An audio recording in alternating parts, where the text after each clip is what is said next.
You ever feel like life is just too loud?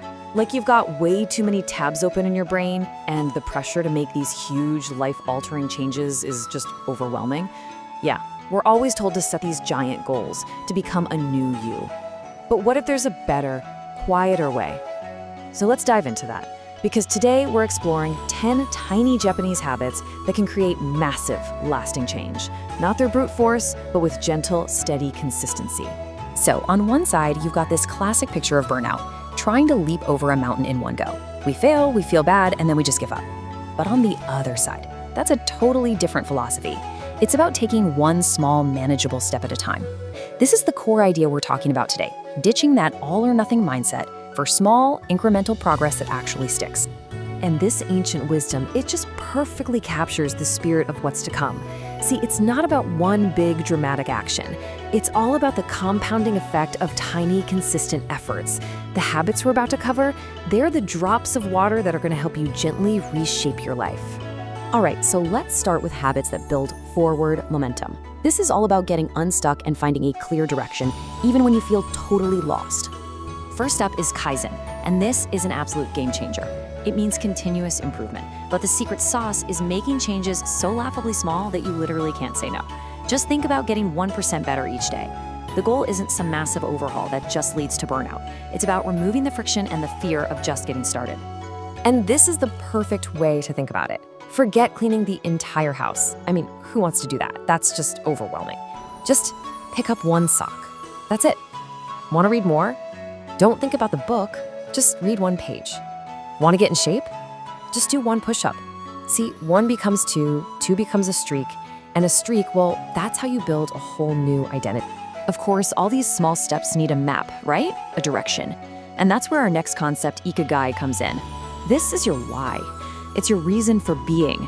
You know, in Okinawa, one of the places in the world where people live the longest, almost everyone can tell you their Ikigai. And researchers really believe this deep sense of purpose is a huge key to their longevity. It's the compass that gives meaning to all those small Kaizen steps. So, how do you find it? Well, your Ikigai usually sits somewhere at the intersection of these 4 simple questions. And it doesn't have to be some grand, world-changing ambition. It can be teaching, or tending a garden, or caring for your family. The point is, when your why is clear, the how becomes so much easier. Okay, so we've got our direction set. Let's shift our focus inward. These next few habits are all about finding physical and mental calm in our, let's be honest, pretty chaotic modern world.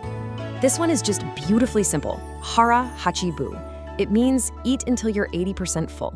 Get this, it takes about 20 minutes for your stomach to send the, hey, I'm full signal to your brain.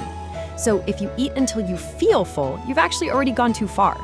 This tiny little habit is such a powerful tool against overeating. And you can see it perfectly right here. That 80% slice, that's the sweet spot. That's where you're satisfied and energized. That extra 20%, that's what leads to feeling sluggish and over time gaining weight. Here's a little trick. Halfway through your meal, just pause and ask yourself, am I still hungry or am I just still eating? Next up is Shinrin Yoku, or forest bathing. And let me be clear, this is not a workout, it's not a hike, it's medicine. In Japan, doctors actually prescribe it. Spending slow, quiet time among trees has been scientifically shown to lower stress hormones like cortisol and even boost your immune system. It's literally like hitting a reset button for your entire mind. Okay, now for 2 really powerful concepts for mental calm. First, wabi-sabi. This is the art of finding beauty in imperfection. This frees you from that exhausting, impossible treadmill of chasing perfection. Then there's osoji, which is the idea that a clean, uncluttered space leads to a clean, uncluttered mind. Because let's face it, clutter is just a tax on your attention. All right, next up are the habits that build resilience. Because life is going to throw storms our way, that's a guarantee. These are the practices that help us navigate them with grace and with strength. This brings us to gammon. It means endurance with dignity. Now, this is super important. This is not about suppressing your feelings or some kind of toxic positivity. Not at all. It's about acknowledging the pain, feeling it, but not letting it control your actions. It's that quiet inner strength that says, yeah, this is hard, but I can handle it. I absolutely love this metaphor. It perfectly captures the essence of gammon, doesn't it? The storm is coming whether you like it or not. Complaining about the rain doesn't stop it. Gammon is choosing to hold the umbrella. It's about accepting the difficulty and calmly deciding on your next small step. Just take a moment with this question. Because if the answer is yes, even sometimes, this next concept is one of the most beautiful and healing ideas you will ever encounter. This is kintsugi. When a piece of pottery breaks in Japan, they don't hide the cracks. They do the opposite. They mend them with gold, making the piece even more beautiful and valuable because it was broken. And this is such a profound metaphor for our own lives. So the crucial point here is this. Your failures, your heartbreaks, your scars, they aren't signs of weakness. They are proof of your resilience. Kintsugi teaches us that you are not ruined. You are being rebuilt. And your cracks, filled with the gold of your own experience, can become your greatest strength. So far, we've really focused on the self.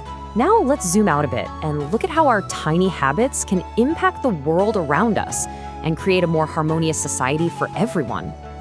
Here we have two really closely related ideas. Omotenashi is about anticipating what other people need. It's thoughtful service that comes from the heart. And omoyari is compassionate consideration. It's that awareness of how your own behavior affects the people around you. It's why public spaces in Japan often feel so calm and respectful. And this just sums it all up, right? The combined power of those habits. Every small action, speaking quietly on a train, holding a door, cleaning up a shared space, it creates these ripples of consideration that just make life better for everyone. It's a powerful reminder that we are all connected. So, we've covered a lot, from Kaizen to Kintsugi. But look, the goal is not to perfectly adopt all 10 of these habits tomorrow. The real goal is to remember this. Real growth isn't some loud, dramatic event. It's quiet, it's steady, and it's built one tiny step at a time. So I'll leave you with this final thought. Don't try to do everything. Just pick one. Which one of these ideas really resonated with you the most? Which tiny stone can you start smoothing one drop at a time, starting today? That small choice, that's where all the difference begins.